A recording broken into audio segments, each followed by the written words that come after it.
Good Tuesday morning. It is March 3rd. Our average high is getting a little warmer now each day. We're starting to pull out of winter. Look forward to spring. Meteorological spring is here. I'm meteorologist Craig Moeller, and I'm here on the weather desk to talk to you about today's top weather headlines. And we've got some interesting stories to pass along with today's edition of the weather desk. We're so glad you found us here at 13 News Now Plus. Maybe you found us on YouTube. We stream these out live as well, and we have them available so that you can get the weather headlines on your schedule as well. However you found us, we're glad you're here, and here's what we're going to cover today. There is what is being described as a mini miracle on the Hudson, a crash landing on the frozen Hudson north of New York City. We're going to talk about that. Folks surviving that one as well. Some brave souls storming Lake Michigan. We'll talk about the polar plunge up there, how many folks were doing that. We'll check it out, and they raised a lot of money. That's close to Chicago. As we take a look, some other stories, one that's really a frustrating one for residents in a small Iowa town that dealt with major flooding a little bit more than a year, almost 2 years ago, and they are still waiting for some financial relief to help rebuild that community. We have a sweet, albeit chilly tradition. Some folks in the upper Midwest kind of doing something they do every year this time of year, no matter how cold it is outside. We'll talk about that. And then we're going to take a look at what was really a bust for us here in Hampton Roads, the total lunar eclipse. We had the overcast conditions here in Hampton Roads, but above the clouds, it was a pretty cool show, and we'll have to wait a couple years before the next one. This total lunar eclipse this morning, we'll show you that. And hydroplaning, you know, we've had damp conditions here in Hampton Roads. We're dealing with fog. We've got some more wet weather still across parts of the region. We're going to talk about how that happens, what it is, and what to do if your car starts to hydroplane. You don't want to panic. We'll get into how to deal with that. Then we're going to take a look at the severe weather outlook. We also have, that extended outlook. And if you're ready for spring and warmer weather, you live here in the Mid-Atlantic, you are going to love it. I know it's been some kind of winter, very cold for much of the winter. We've been below average really since late last fall. We kind of skipped late summer. It was not brutally hot. It started to get a little cooler, and then it got really cold through much of the winter here in the Mid-Atlantic. We've got a prolonged warming trend coming up for the weekend and into next week. We'll break all of that down for you on this edition of the Weather Desk.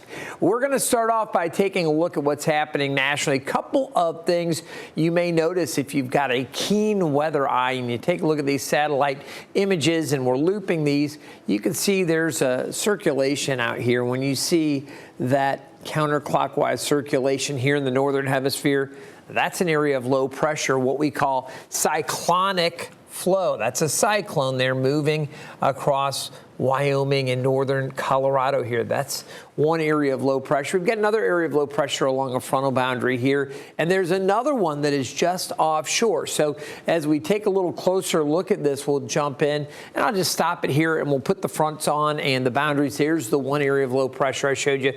The next one kind of moving along this frontal boundary, and this one is going to slide off to the east. Because we've had this one closer to the coast, we've had a northeast and north wind. Hasn't been strong. This isn't a powerful area of low pressure, but it is keeping that north flow, and that's kept us cool with a marine layer coming in, and we've actually had quite a bit of mist and fog out there this morning.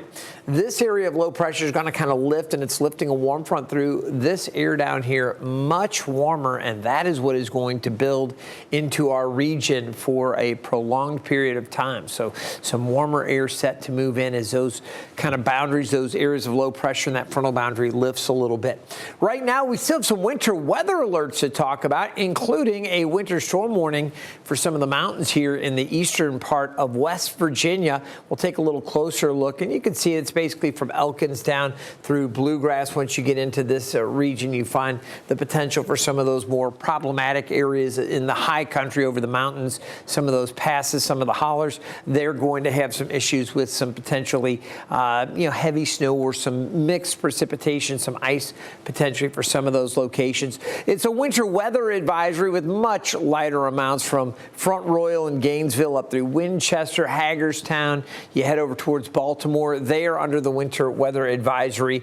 Washington, D.C., the actual district itself, not included, but areas just west of D.C. are under that winter weather advisory.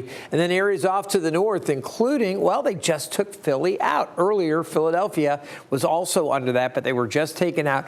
Williamsport, much of Pennsylvania, all the way up into eastern New York State, Albany. You can see Hartford, Connecticut, areas just off to the west of Boston there, and then up into the extreme southern part of Vermont and a good chunk of southern New Hampshire, even into Maine. We have the winter weather advisories. That extends all the way back out through Erie, Pennsylvania, and the extreme northeast part of Ohio. So this is what we're looking at in terms of the potential for wintry weather. Now, it hasn't been real heavy. It's fairly light, but there are some pretty decent snows. We'll get back to that in a moment. I wanted to start off by taking a look at some of this moderate to heavy rain. We actually have some heavy rain along Interstate 70 approaching Indianapolis, and Bloomington's been seeing some rain. The rain's been lighter, but extending all the way back through St. Louis and up towards Quincy. You get into Springfield, Illinois, Peoria. Those areas have been dealing with the wet weather. You see that heavier rain working along I-70 and approaching the southern parts of Indianapolis in that area. As we turn our attention back here across the central part, the mid-Atlantic, you'll notice we've been largely dry, but drizzle out there. It's been kind of a misty morning with overcast conditions, and we have been dealing with spotty drizzle. Once you get back out to the other side of I-85 and west of Richmond up there around I-95, we pick up more showers, and there's been some mix across the northern parts of the Commonwealth. For our immediate viewing area here in 13 News, serving southeast Virginia, northeast North Carolina, it's really been very spotty, but you go up just to the north, Saluda, up towards Stevensville and up towards Tappahannock. These are some of the northernmost areas that are able to pick up our signal. Up around Kilmarnock, some showers up that way. Most of the rain and the mix has been farther to the north. As I mentioned, D.C. not under the weather advisory, but the winter weather advisory is just out to the west, and those areas still have the potential for a little more light mixed precipitation. Looking farther to the north, Pittsburgh seeing some light rain, a chilly rain, and maybe a few wet snowflakes. Punxsutawney's dealt with a little bit of that. You can see over towards Williamsport, Charleston. They've been seeing some mixed precipitation, then snow for Binghamton. This is going to increase around Albany and Kingston later today as all of this is moving off to the east-northeast. So that's what's out there right now. For New York City, you can see the Big Apple dealing with some rain showers down to the south, areas around Long Island picking up some rain, and it looks like some light snow showers at least showing up by the radar's estimate. North of New York, a little bit of mix and some snow as you head just north of the city, but for Manhattan, it's been kind of a mix. Staten Island's been seeing some more rain. North of the area, this is the place that we want to start with our first real featured story, because we are this morning learning more about what has been described as a mini miracle on the Hudson. Officials say a small plane carrying 2 people crashed into the Hudson River east of New York. They're just north of New York Stewart International Airport in Orange County shortly after 8 o'clock last night.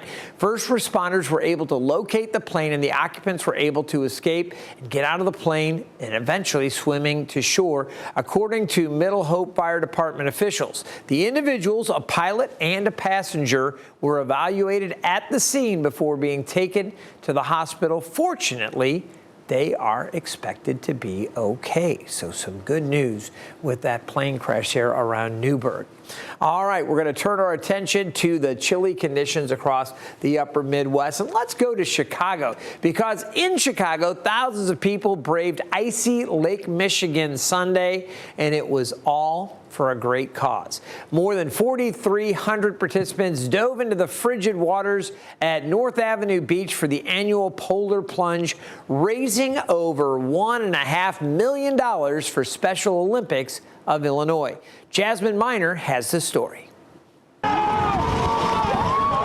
It's called the Polar Plunge for a reason. Just like I'm helping others out. For Matt Buck, he knows firsthand that the cause is worth getting a bit wet for. They're always making sure that I have everything I need as well. Diagnosed with autism, Buck found opportunity to compete in the Special Olympics through Special Children's Charities, an organization raising millions for children to get a chance to live out their best lives. We do Special Olympics competitions.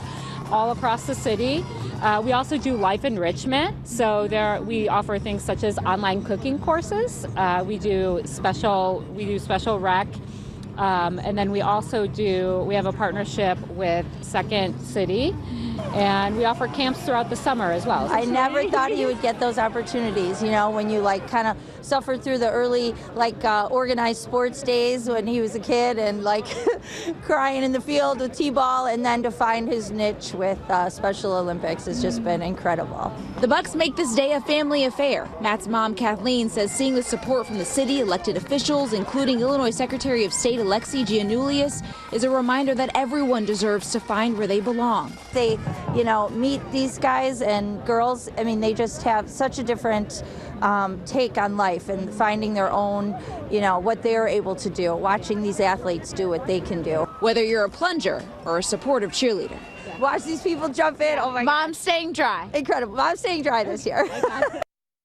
Love the good work that the Special Olympics do, and obviously all those brave plungers braving the cold in the upper Midwest. Of course, we have our own polar plunge here, and it's awesome in Virginia Beach. I always like to get involved and kind of promote that activity as well. We're going to stay in the Midwest and talk to you now about single-digit temperatures. Those single-digit temperatures didn't keep residents away from celebrating one of their favorite traditions. Community members made their trek to a 77-year-old walk-up Dairy Queen in Moorhead, Minnesota. They say they keep the tradition alive no matter the weather. Check it out.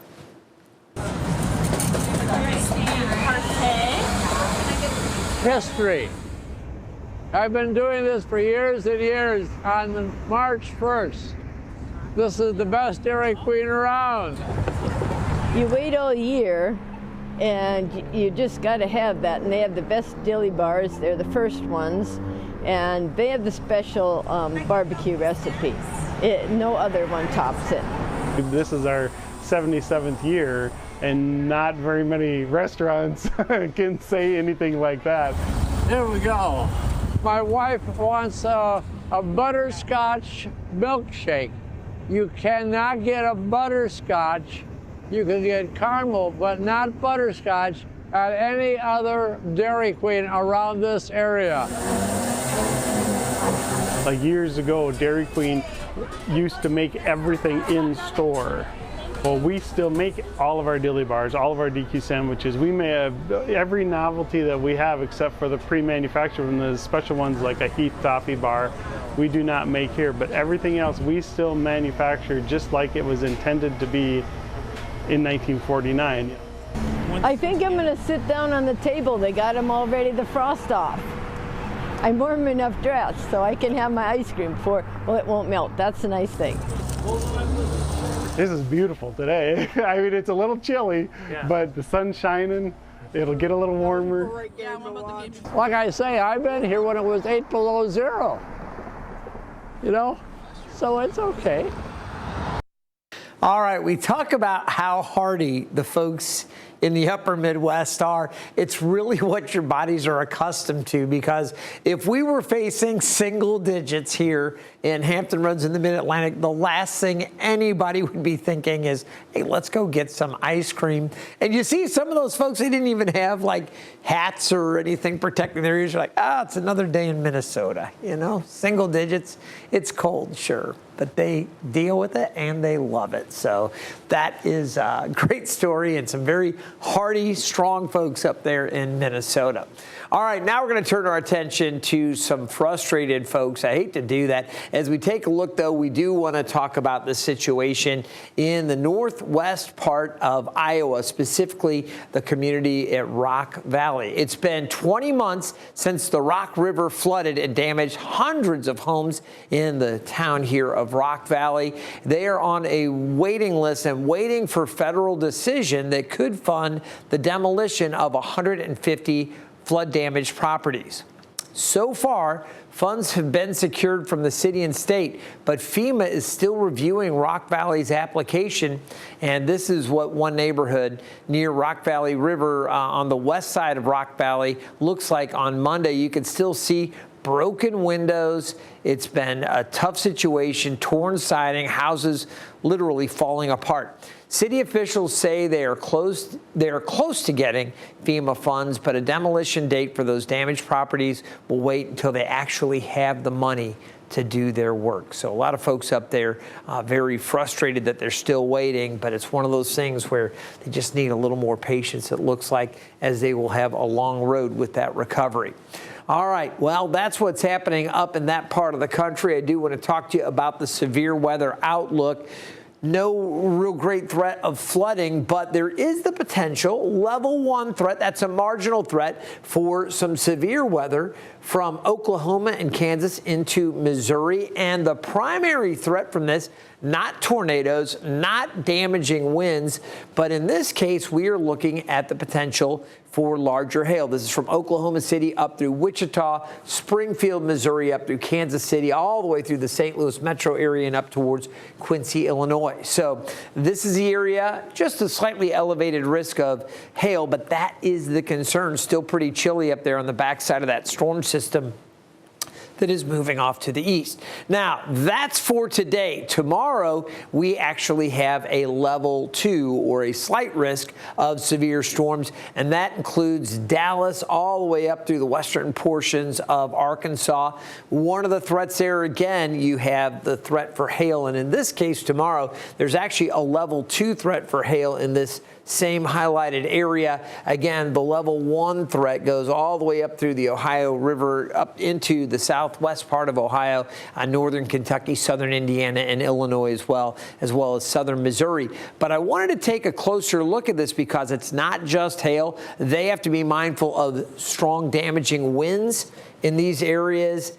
And with this one for tomorrow, this is for Wednesday, there is an elevated threat for tornadoes. So from Waco through Dallas over towards Tyler, Texas, you can see Sherman also included in this, Texarkana, McAllister, Fort Smith, Fayetteville, Arkansas, and really just the western and northwestern side of Little Rock under this elevated, albeit slightly elevated, but an elevated risk for tornadoes. Branson over to Poplar Bluff, Missouri, the southern part of Missouri, also included in that slightly elevated area. So an isolated tornado can't be ruled out. Looking ahead to Thursday, we also have a level 2 threat from southern Kansas back into Oklahoma and northern Texas. So starting to transition now into that time of year where we're going to start looking for more severe storms. You know, we are in our severe weather preparedness week for our spring storms in North Carolina this week. Virginia will have severe weather preparedness week next week. So we're starting to get into it now. Lubbock, obviously San Angelo, Abilene, Wichita Falls, all included Amarillo, Texas, all the way up through Dodge City, Kansas, just off to the southwest of Wichita, this area under that level 2 threat for severe storms on Thursday. We will watch that all the way up to the north through Omaha, Nebraska, Sioux City over to Des Moines. We do have a level 1 threat for severe weather on Thursday. So all of that we will be keeping a close eye to as we get into the middle to latter part of the week. Now for our area, we have a nice warm up. That's one of the things we're going to talk about after a very short break. When we come back, we're also going to talk about hydroplaning, what it is and what to do if your car starts to hydroplane. That's coming up after this 2-minute break.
Welcome back to the Weather Desk. You know, one of the areas or topics we really love to get into here in the Weather Desk is what's happening in space, whether it's space news with one of the different launches going on somewhere around the country or around the world. Maybe there's a celestial event going on we want you to check out.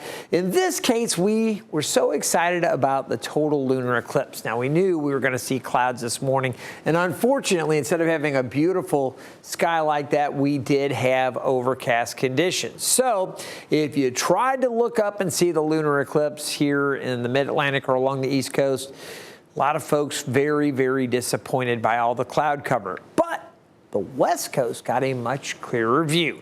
This is a time lapse from our ABC affiliate in Los Angeles. We entered a partial eclipse here around 5 a.m. And here on the East Coast, we had a totality around 6, lasting for about an hour. Unfortunately, again, if you weren't able to catch the blood moon, and you can see that reddish tint with this time lapse of the moon, isn't that so cool? If you couldn't see that blood moon, you'll have to wait a couple years. The next eclipse won't take place until 2028. So, yeah, we hit the cloud cover here, but hopefully next time we'll have better viewing.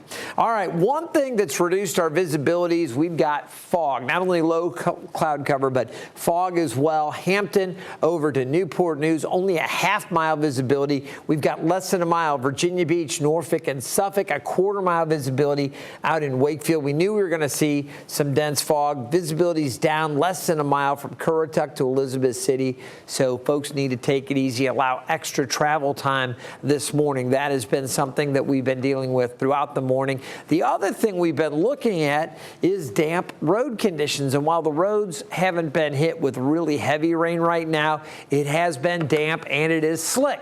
And it's mornings like today with these wet roads that it could lead to one of the bigger hazards on the roads. I'm talking about hydroplaning.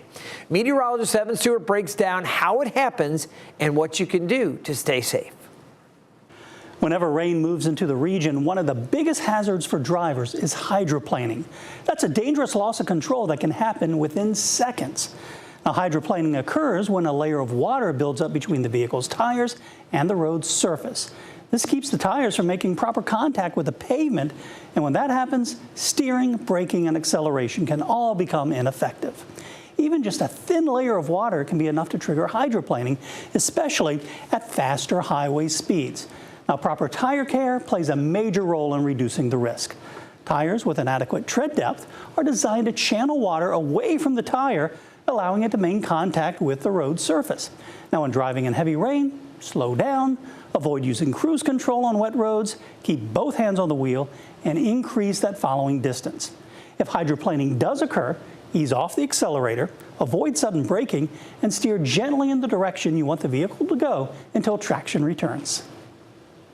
All right, good tips there, Evan. Thanks for that information. Again, we didn't get a lot of rain, but the roads are slick right now. We are asking motorists here in Southeast Virginia and Northeast North Carolina allow a little extra travel time today. You look at the temperatures over the past week, we've had a few days, at least a couple that have been slightly above average, but we've also had some really chilly days. So far, only up to 40 degrees, but that's going to change later today. I want you to take a look ahead at the next 10 days after today with temperatures in the mid to upper 50s and some more sunshine later this afternoon. It's actually going to warm up a lot. So we've been looking forward to the warm up. How about 67 tomorrow? Temperatures in the low to mid 70s as we look forward to the weekend and beyond. Let's take this full. I want to go ahead and give you a chance to get a good look at those numbers. Again, the warm air building across the region. With the warm air, we're going to see pollen levels increasing as well. Today, pollen levels in Southeast Virginia are in the low to moderate level. Yesterday, they were moderate to high. Today, a little bit lower. But they're going to be going up as we get that sunshine and those warmer temperatures. That gets everything kind of rolling with our tree pollen. Right now, some sprinkles off to the west and to the northwest. You can see how things have been moving along. We really haven't seen a lot here, but there have been areas of mist and drizzle out there, and we'll continue to see that threat. Clouds are going to be with us for a little while, but later today, I think we see some sunshine, and that's what's going to allow temperatures to jump up into the upper 50s, mid to upper 50s anyway. As we head through the overnight, pretty mild temperatures staying upper 40s to low 50s. It'll be variably to mostly cloudy. Tomorrow, temperatures getting back up, upper 60s inland, low 60s near the coast. This is by noon. So now we're starting to warm up. You're starting to feel it, right? As we get into the afternoon, a little bit warmer, and then a bit of an onshore flow will drop temperatures as we head late afternoon and into the evening. Now, as we look ahead to Thursday, I'm expecting a much bigger warm-up. Temperatures well into the 70s on Thursday, but late Thursday afternoon, again, with any kind of an onshore flow, temperatures are going to drop again right at the beaches, so we'll be watching for that. We do have a small craft advisory still up for the Atlantic Ocean, so just want to give you that heads up. Basically, today we're looking at temperatures eventually climbing into the mid and upper 50s. We do have those sprinkles still out there, areas of mist and drizzle. I know the clouds are still hanging in. They will for the next couple of hours, but later this afternoon, we should see those temperatures spike. As we look off to the north, a little bit cooler, still mid-50s for the peninsula, low to mid-50s for Gloucester, a little cooler Matthews and over to the eastern shore. Outer Banks, temperatures there, low 50s. We'll see upper 50s around Elizabeth City, low 60s for Edenton with some sunshine later on. Overnight lows, upper 40s to low 50s near the coast, and then tomorrow, 67, becoming mostly sunny later in the day. If you like the warm weather, you've got it coming up Thursday, Friday, Saturday, Sunday into Monday, all looking great. Remember, we spring ahead. Daylight saving time begins Saturday night into Sunday morning. I hope you've enjoyed this edition of the Weather Desk. It's certainly been a pleasure to bring it to you. Remember, you'll catch us each and every day right here starting at 9.